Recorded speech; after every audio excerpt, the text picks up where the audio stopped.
Greetings everybody. I'm here again to do another video. Today is Wednesday the 15th of July 2026.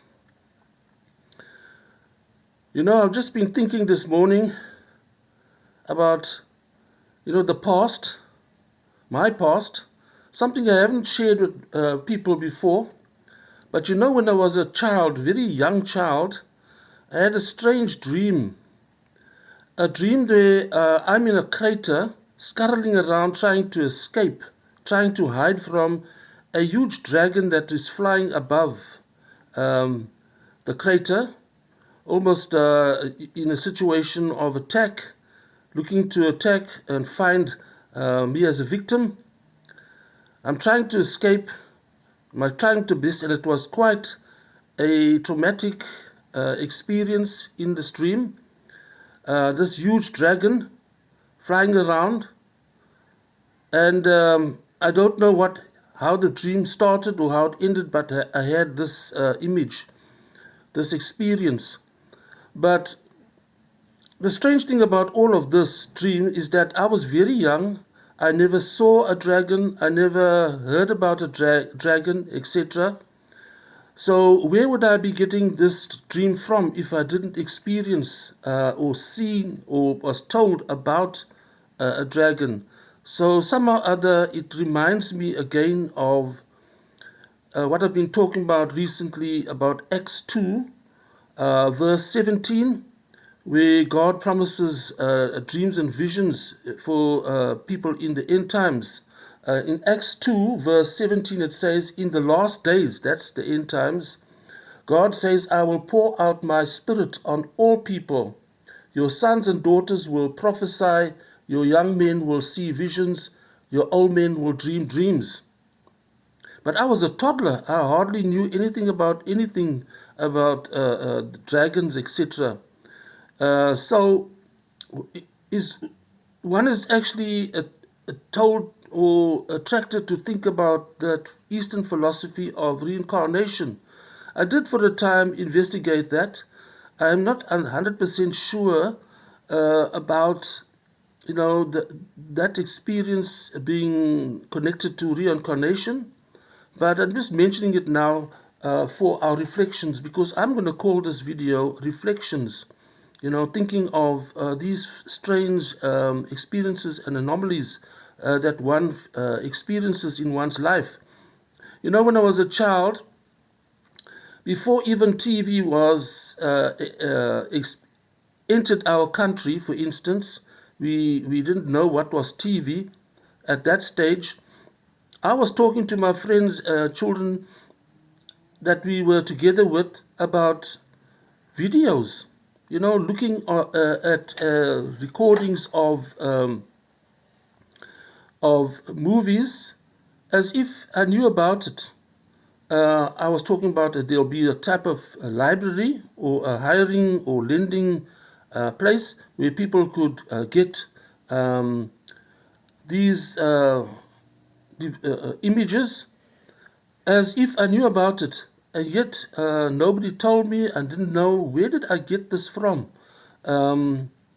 And then in later years we came across the video machine, the Beta, and then the other one. And then we learned about the video hire shop, for instance. And this was before I even was in the so-called Bioscope. We called it Bioscope those days, which is basically a cinema. And people talk about the movies in modern times. But that was before even the Bioscope that I eventually was going to visit. And then also, as a child, I also had flashes of what we call today the cell phone. Before we even were very properly into the telephone, the dialing telephone, where the numbers you have to swing round in a circle and take the device to your ear and to your mouth, hold it in your hand. The dialing phone, we even didn't even have a phone in our home at that stage, yet I had flashes of what it turned out to be afterwards, the cell phone.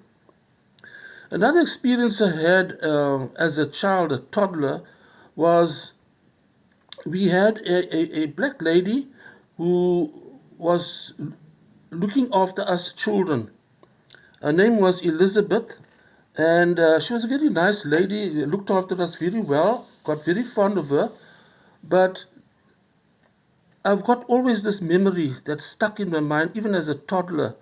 A big white policeman, kind of a giant of a man, but probably appeared as a giant because I was such a small child at that stage, a toddler. But it's one of the few, if only, memories I have as a child was that this policeman came into our house and punched Elizabeth in the face. That, blood came out of her nose and out of her mouth. I do not know what the interaction was about. I don't know what happened afterwards, but as a child, that stuck for the rest of my life. That experience of seeing this beloved black lady being punched in the face with this big fist, and that the blood and the spattered out of her nose, and it was all red in her face. And at that stage, I knew nothing about such things as apartheid, discrimination, and what we call the dompas, where the black people had to have a card indicating their movements, where they're working, and so forth, and where they're residing. So that's another experience that I think back at as something to reflect upon. That it can affect a person for the rest of their life. Another point I would like to share with you here is that when I was at high school, one of the subjects I was doing was history, and we had very nice history books, very glossy page with pictures and so forth. And I was a history buff. I loved history, and I performed well in tests and exams, etc. But one of the things that I remember now is sitting in the nice classroom with the nice desk and these history books for the history lesson.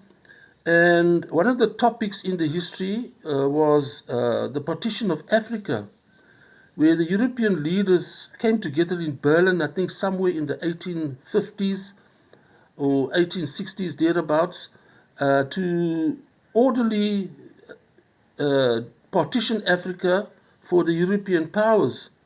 It was also referred to as the scramble for Africa. And it's a very strange thing now, after so many years, to reflect back and see how that topic was taught and how we received it as a matter of fact, how the history book recorded it. We just accepted it as facts, something to study, to know, to pass tests and exams. But now, after many years of reflection on this issue, I marvel at the fact how we accepted it as normal.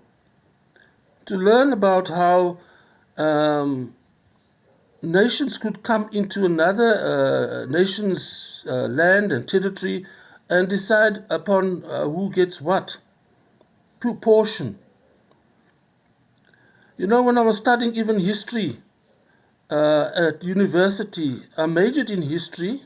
And for those of us that don't know what is meant by majoring in history, you have various topics in a bachelor's degree. And if you major in a subject, you need to take it to third year level. So I took history as a major, and so I had to do history 1, history 2, and history 3. And you go into great detail in the third year, history 3, even where we dealt with Africa and the scramble for Africa. And I reflect now that it's strange how I just accepted it as fact even at university level. But in reflection now, after many decades, I realize there's something very wrong about that.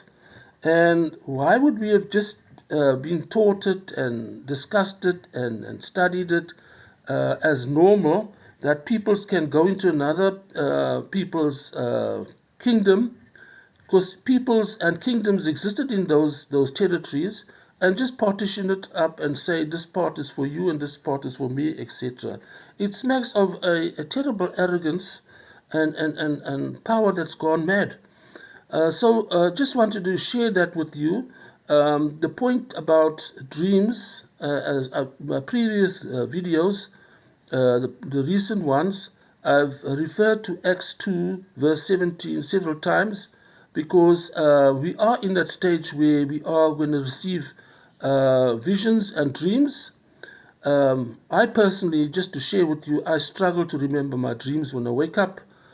But I do know that there's people who do get dreams and visions where they see the future unpacking before in these images that are given by God.